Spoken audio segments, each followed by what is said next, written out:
Paquetá teve sua melhor atuação pelo Flamengo desde esse retorno. Sobre o Paquetá está se readaptando ao futebol brasileiro, é normal que ele tenha alguma dificuldade. Ontem ele fez um bom jogo atuando como segundo volante. Acho que o fato importante é a versatilidade dele, né? Perdeu lá um gol, mas que não teve maiores consequências. O gol perdido foi contra o Corinthians. Aquele gol que não poderia perder. Nenhum jogador profissional pode perder um gol daquele, né? Ainda mais naquele contexto. Um meia menos, finalzinho do jogo, faz o gol ali e o Flamengo vai grandão para a disputa de pênalti, porque empata praticamente no último lance, né? Tem muita gente me mandando mensagem, pilhado, agora você não vai falar nada do Paquetá, que ele jogou bem. Primeira coisa, quem acha que eu torço contra o Paquetá tem que ser muito idiota. Eu fui a primeira pessoa a falar que era um reforço que mudava o patamar do Flamengo, que joga muita bola no patamar europeu. Agora, eu não vou deixar de criticar quando perder gol incrível. Eu não vou deixar de criticar quando jogar mal, porque vai ter torcedor que vai ficar chateadinho. Eu falo as verdades, eu falo o que eu penso. Goste ou não goste. O Paquetá ontem jogou bem? Jogou muito bem. Criou jogadas, que foi para que ele veio para o Flamengo. Então, vai ser elogiado. Agora, mais uma vez, perdeu um gol incrível, hein? O Paquetá já perdeu 2 gols incríveis desde que ele chegou no Flamengo. E no jogo contra o Internacional, eu falei sim que ele foi muito mal, porque ele perdeu a bola que originou o gol do Inter e ele ainda tirou um gol do Varela. Numa bola que ele subiu de cabeça na frente do Varela, que o Varela tinha o gol limpo para ele. Então, esse é o negócio. É óbvio que quando o Paquetá jogar bem, eu vou elogiar. É óbvio que eu acho que o Paquetá vai ajudar muito esse time do Flamengo na temporada. Agora, quando jogar mal, quando perder gol, eu vou falar. Eu não vou ficar numa babação de ovo que muitos fazem. Não. O Paquetá é o grande nome do time e não pode criticar. Vou criticar quando tiver que criticar e vou elogiar quando tiver que elogiar. Simples assim. E outra, que não sirva nada de parâmetro de jogo contra o Sampaio Correia. Porque, vamos lá, o Paquetá jogou muito bem? Jogou, mas nos jogos mais difíceis ainda não mostrou. E ainda, sobre o Flamengo, fez 7 gols, finalização continua sendo o ponto fraco do Flamengo. Porque eu não vou levar em consideração gols contra o Sampaio Correia. E em jogos mais difíceis, esse Flamengo finaliza mal e finaliza pouco. É isso. E falando em reforço, Paquetá teve sua melhor atuação pelo Flamengo desde esse retorno. Foram 3 jogos. Foi muito abaixo contra o Corinthians, porque entrou e perdeu um gol na pequena área. Foi abaixo contra o Internacional, quando perdeu a bola que originou o gol do Inter, e também quando tirou um gol do Varela, subindo na frente do Varela ali, de uma forma bem errada, no jogo contra o Internacional. E ontem, contra o Sampaio Correia, o Paquetá, de novo, perdeu um gol absurdo, que não dá pra perder. Eu não vou acobertar, tem torcedor que fica brabo quando critica ídolo. Não dá pra perder um gol como aquele que ele perdeu, mas fez uma grande atuação. Mostrou que com a bola no pé é diferente. Só que aí, gente, tem que se trazer o assunto de que foi contra o Sampaio Correia. É um time fraquíssimo do Rio de Janeiro, é um time que nem divisão tem, eu acho, o Sampaio Correia. E aí, é claro, o torcedor fica empolgado. O Flamengo se livrou da chance do rebaixamento, 7-1. Foi o que eu falei desse jogo. Não dá para você dar peso à goleada, porque é um adversário muito fraco. Essa é a minha opinião. Agora, serviu para 2 coisas. Primeiro, acabar com qualquer chance de rebaixamento do Flamengo, que é uma pilha que o torcedor do Flamengo bota no seu rival, né, nos seus rivais, que o Flamengo é incaível, que o Flamengo nunca caiu. E também pode dar uma confiança para os jogadores do Flamengo. Porque aí, né, meu amigo, num jogo como esse todo mundo faz gol, num jogo como esse todo mundo joga bem. Só que o torcedor do Flamengo quer ver jogar bem é no Brasileirão, que é onde o Flamengo ainda está devendo muito. Era na final da Supercopa, que o Flamengo também ficou devendo muito. Então eu acho que tem que ser elogiado. Tem que ser elogiado porque o Pedro fez gol depois de um jejum grande e o Pedro não está jogando nada. E ontem fez 2 gols. Tem que celebrar que o Paquetá pode estar ganhando confiança. O que eu acho Pode ser um jogo para dar confiança para os jogadores do Flamengo e para tirar qualquer chance de rebaixamento. Agora, não dá para dizer também, agora o Flamengo mostrou seu futebol para essa temporada, porque o adversário é fraquíssimo e, na minha opinião, não pode ser parâmetro. Agora, Mauro, você concorda com o Vamp que o Flamengo não deve ir com a base? E se você concorda com isso, o que você acha que tem que ser feito? Agora que o Flamengo já não foi rebaixado, né? Que era o risco. Todo mundo sabia que o Flamengo estava cagando para o Campeonato Carioca. Cagando. E agora, o Flamengo vai voltar a não ligar para esse campeonato? Ou você acha que, já que é mata-mata contra Botafogo, tem que botar o time principal? Já dando a minha opinião, tá? Eu iria usar só alguns jogadores do time profissional, dos que são reservas, porque o Flamengo já começou mal o Campeonato Brasileiro. O Flamengo já tem que começar a tirar esses pontos perdidos, que perdeu 3 pontos contra o São Paulo e perdeu 2 pontos contra o Internacional no Maracanã. E outra, Mauro, é claro que tem que se elogiar uma goleada de 7-1, mas dá para ser parâmetro para esse Flamengo um jogo contra o Sampaio Correia? Porque jogadores que estavam mal até agora, o Pedro é um, aí já fez 2 gols. É o próprio Samuel Lino, como disse o Vampeta. O Paquetá, ele mostrou uma baita qualidade com a bola nos pés, né? E eu acho que esse cara vai trazer muita qualidade ainda. Mas, de novo, perde um gol absurdo. Dá para se elogiar ou não dá para tomar como parâmetro um jogo contra o Sampaio Correia, Mauro? Diante dos jogos que mais importavam no Brasileirão e na final da Supercopa.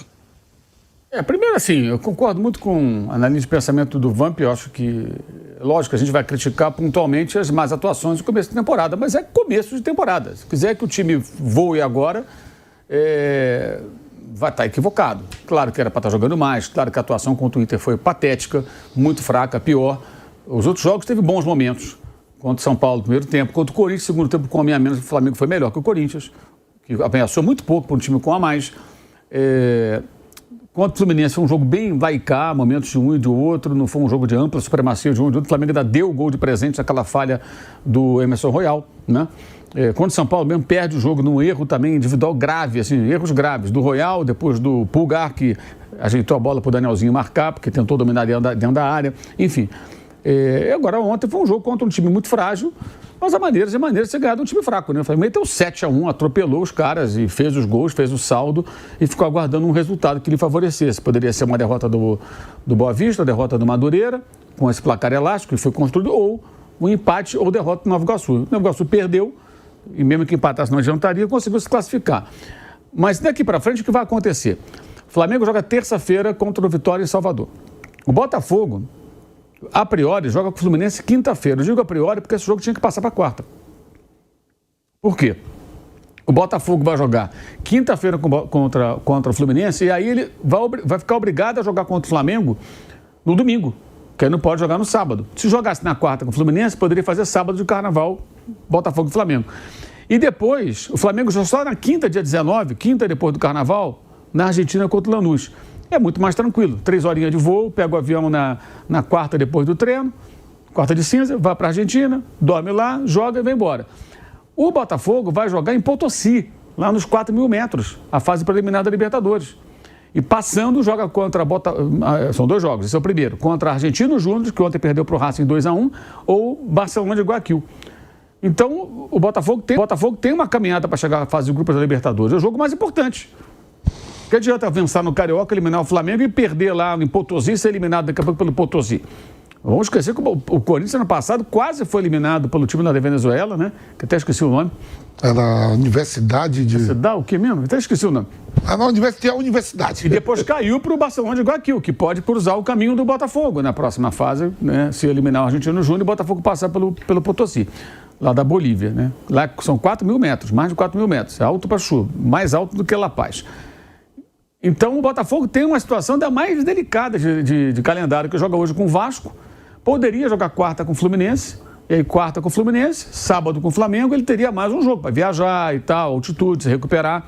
Então, acho que o Botafogo vai estar ainda mais embananado que o Flamengo, que só vai jogar depois na quinta. O Flamengo joga terça, sábado ou domingo e quinta. E Salvador, uma viagem do Rio, que é 2 horas e pouco de voo, né? Uma hora voo frutado, pô.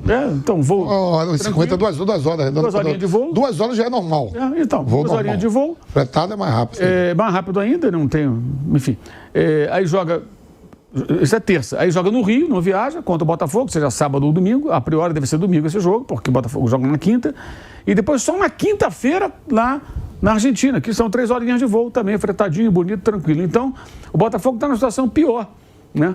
E com um detalhe, né? O Flamengo joga a Recopa, né? O Botafogo joga a fase preliminar da Libertadores. A Recopa é importante ganhar um troféu internacional, mas ficar fora da Libertadores também seria terrível para o Botafogo. Então, os dois têm um calendário ruim e o do Botafogo é pior nessa semana. Eu imagino que no sábado os dois times vão colocar reserva, misto, talvez com alguns jogadores da base, até em último caso. Que tanto o Martim Anselmi quanto o Felipe Luiz vão ter que partir para alternativas. Sobre o Paquetá está se readaptando ao futebol brasileiro, é normal que ele tenha alguma dificuldade. Ontem ele fez um bom jogo atuando como segundo volante. Acho que o fato importante é a versatilidade dele, né? Perdeu lá um gol, mas que não teve maiores consequências. O gol perdido foi contra o Corinthians. Aquele gol que não poderia perder. Nenhum jogador profissional pode perder um gol daquele, né? Ainda mais naquele contexto. 1 a menos, finalzinho do jogo, faz o gol ali e o Flamengo vai grandão para a disputa de pênalti, porque empata praticamente no último lance, né? Que o segundo gol do Corinthians é uma consequência daquele gol perdido. O Flamengo ali meio que ficou entregue e aí tomou o segundo gol. Faz o gol ali, dificilmente tomaria um segundo, que já se organizaria para levar o jogo para os pênaltis, né? Como vinha buscando o gol no segundo tempo. Mas acho que a gente tem que ter um pouco de paciência para ver a coisa acontecer. Crítica pontual, o gol perdido e tal. Esse jogo acho que menos, porque o jogo foi 7-1. O gol que ele perdeu não teve maiores consequências. Foi até uma jogada muito bonita, né? Dele com o Pedro. Foi bom também para o Flamengo, Pedro, ter feito 2 gols. O Lino. Gol mesmo perdido foi contra o Corinthians, mano. Ele sai pra tabela e chapa. Sim, a bola não bateu na trave. Ele pode perder, até pela relevância do momento. Agora, ontem, pontos positivos, independentemente da fragilidade do adversário, para esses caras ganharem confiança. Pedro marcando 2 gols, é importante o artilheiro voltar a marcar. Até porque tem uns malucos aí na torcida do Flamengo que acham que o Pedro não serve para nada. É sério, você abre na rede social, tem gente que fala que o Pedro é cone, que ele não serve. É impressionante a miopia, para dizer o mínimo, futebolística dessa gente. O Lino deu 2 assistências, fez um gol. O Royal deu 2 assistências. O menino lá que entrou, o Douglas, fez um gol também, o terceiro dele no profissional. Isso é legal. Porque você pega o adversário fraco e você consegue dar um pouco mais de confiança aos jogadores que ritmo pro Vitão. Exato. Jogou o Vitão, o Danilo pôde jogar também. Então, acho que isso foi bom. O goleiro, André, falhou no gol do Sampaio Corrêa, mal posicionado, acho que é uma coisa para se discutir, para corrigir. E o Ayrton Lucas, que não pode, né, entregar a bola para o adversário no lance do gol, né? Fosse um jogo mais difícil, aquilo poderia ter maiores consequências. Ele praticamente não disputa a bola. O Ayrton Lucas, defensivamente, vem muito mal, não é de hoje. Esse é o ponto que eu acho preocupante. Porque agora ele e Alexandre. O Alexandre não joga todas as partidas, tem até jogado muitas vezes. E o Ayrton Lucas tem que corrigir isso aí. E não adianta também começar a falar do Vinha, não, galera. Quem é Flamengo aí? O Vinha foi embora. O Vinha jogou ontem, de novo foi substituído do intervalo, se não me engano, foi do intervalo. O River Plate jogando em casa contra o Tigre, que tinha vencido o Racing por 3-1 na final de semana anterior. Estava perdendo de 4-0 ontem. 4-0, terminou 4-1. 4-1 para o Tigre, em cima do River Plate. A torcida protestou em determinado momento com veemência, como tem que ser um papelão desse. E o Aníbal Moreno, ex-Palmeiras, entregou uma bola no pé do atacante adversário, lá o Romero, que só finalizou. Entregou assim, sabe? Tipo, toma, filho. Muitos erros, e o Vinha vem mal lá também. Quer dizer, o River vem mal, né? E o Vinha não vem bem. Então, acho que esse argumento de que o Vinha podia ficar, realmente a gente tem que, a essa altura, falar o óbvio, que não dá para ter certeza de que ele poderia fazer melhor, que de fato o momento não é nada bom também desse jogador. Acho que esse foi o ponto mais preocupante. Ayrton Lucas. O jogo em si, adversário fraco, mas eu falo sempre, você pode ganhar do adversário fraco de várias maneiras. Ganhar de 2-0, 2-1, 3-1, foi 7. Né? O time fez gols, aproveitou a fragilidade do Sampaio Corrêa para se classificar com uma vitória com autoridade diante dos 25 mil torcedores que foram ao Maracanã. Ontem choveu muito, teve até alerta de raia, aquelas coisas todas. Foi até um público aceitável nesse contexto aí todo, sábado à noite. E uma vitória que evita o vexame, que seria disputar o torneio da morte também, né? Aí seria um papelão. Lembrando que se o Flamengo for eliminado, quem for eliminado, Flamengo ou Botafogo, é jogo único. Na semifinal, 2 jogos. E depois na final, 1 jogo. Quem for eliminado joga a Taça Rio. A Taça Rio não tem a menor relevância, ele não tem rebaixamento. Rebaixamento é o torneio da morte, dos 4 que já foram eliminados. Então, na Taça Rio, você pode colocar só o time sub-20. Se perder, perdeu. Se ganhar, ganhou, não tem a menor importância. Quem joga a Taça Rio? Os 4 eliminados, né? dessa fase de quarta de final. É 2 semifinais, um jogo só final? É um jogo só. Um jogo só. É coisa do campeonato estadual, né? É um jogo agora, na quarta, 2 na semi e 1 na final. A lógica seria um jogo e 2 na final. A grande final é 2 jogos. Eu entendo que isso é só uma interpretação minha. Talvez seja uma maneira de aumentar as possibilidades do mais fraco ganhar do mais forte numa final. Que um jogo só tem mais chance, né? Em 2 jogos é mais difícil. Eu acho que é isso. Em termos de dinheiro, dois Exato. 2 finais. Mas seria melhor, 2 jogos e tudo, mas enfim, não é dessa maneira. E acho até para o menor mesmo, até financeiramente, 2 jogos de final, o mando de campo de um menor vai estar lotado se for um dos grandes. Muito estranho, mas eu acho que o Botafogo ainda tem um calendário pior que o do Flamengo. Aliás, a tabela do Botafogo, estava conversando com um amigo meu ontem, o botafoguense, o Ricardo, estava falando, cara, também é verdade.